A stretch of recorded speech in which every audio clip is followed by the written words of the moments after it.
niečo len spýtať, možno aj vás, že žijeme časy elektromobility.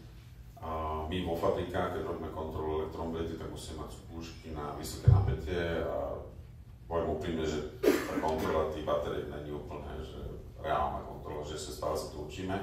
Že ako toto vy zvládate, však elektromobily už sú asi, spadajú už aj pod STK, kopec z nich musíte ako nejakým spôsobom verifikovať. Znovu je to otázka na ministerstvo, lebo my nevieme. Tam je chýbajúca legislatíva, ne? Máme k tomu legislatívu nejaké usmernenie?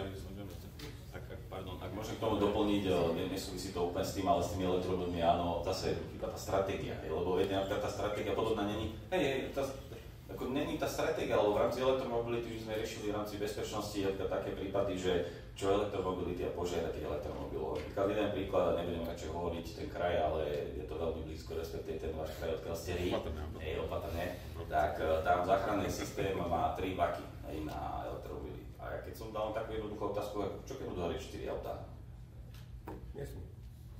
Nebudú. Tak samozrejme je problém. Neexistuje nejaká stratégia. Neexistuje stratégia ani v tejto téme, nie len že skúšania tých vozidiel, ale ani tej bezpečnosti, lebo neexistuje stratégia parkovania tých vozidiel v podzemných garážach, neexistuje legislatíva na všetky možné rôzne prípady.